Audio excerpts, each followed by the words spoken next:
Hello and welcome back to my channel. In this video, I'm going to talk you through the stages of applying to a consulting job. In particular, my personal experience that I've gone through just recently is applying to a graduate scheme in a Big Four consulting firm, and I'll be starting my job in 2 weeks actually, so it's very soon. I want to tell you about all the things that you need to know in advance of applying so that you're aware of all the steps that will be there that you'll have to complete to be able to get in. And also at the end, I'm gonna give you 3 tips that I wish I'd known earlier that would have made the process easier for me, that I think are gonna be really helpful for you if you're about to apply yourself. But first, let's run through the stages of your application. And number 1 will be an application form online, or you might be asked to send your CV and a cover letter in an email. That stage is pretty much the first screening stage of your application, and a lot of the time what the HR person will be looking for is that you meet the minimum criteria, if there are any, like your degree, your expected classification. Plus, they might also be looking vaguely to see that you are matching the description of the job that you're applying for. Stage number 2 is usually a test that you're sent and you have to complete it online. It's typically timed, but not every firm has a timed test. Sometimes you might be given as much time as you want. Really depends on your particular application process, but my test was timed and the questions were pretty much like a case study but within a test. So there would be some sort of storyline that goes along the questions. You're given a document to read, sometimes multiple documents, so it's also a time management test in a way. And then you have to do things like true or false, extract information, calculate something. You are obviously allowed a calculator, but I think it's more really about knowing what to calculate. So this step tests your ability to think quickly, to make decisions, to be able to work with a range of documents that you're given that you're not familiar with, and also just to work under pressure really, because there's never enough time to do it in a leisurely way. Then after that, it's usually some sort of initial interview, could be by phone, could be a recording. A lot of firms use HireVue as one of the platforms for doing this initial screening, and that involves you recording an answer to the questions, or it could be with an actual person. For me, this stage involved a mixture of doing a case study, so kind of simulating what you could be doing during your job. You were presented with a case and then you have to come up with solutions and answer questions,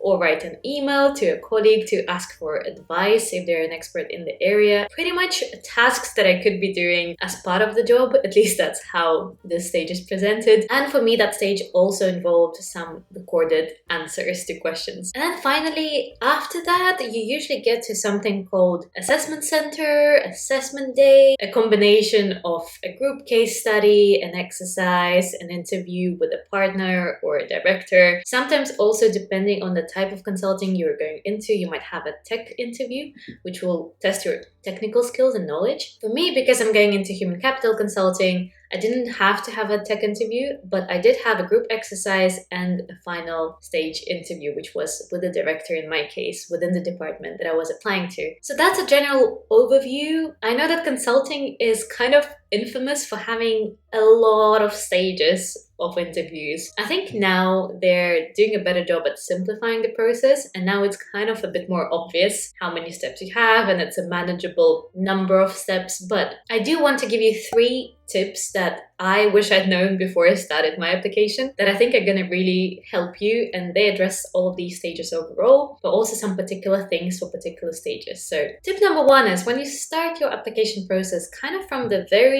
beginning, you just go onto this path of continuous stages being thrown at you. So if you've sent your online application, for example, very soon after, and some firms just do it automatically as soon as you apply, they will send you the test, and then you'll have a limited number of days to do that test. So just be aware of that. Be aware of once you begin, you're kind of in there, and you might have to shuffle some things around to actually be able to continue the application process, because once you start, it's a bit of a marathon until the end. Read about the timelines for the particular firm you're applying for, just so that you're aware of your calendar and how you can potentially match that to the application stages you'll have to go through. Tip number 2 follows on from that and is prepare most of your stuff for the application process in advance if you can. So things like, why are you choosing consulting? Why are you choosing this firm? Why are you choosing this particular sub-branch of consulting if you have the selection to make at the very beginning? Things like that will just make your life easier because you will have so much extra preparation to do for each step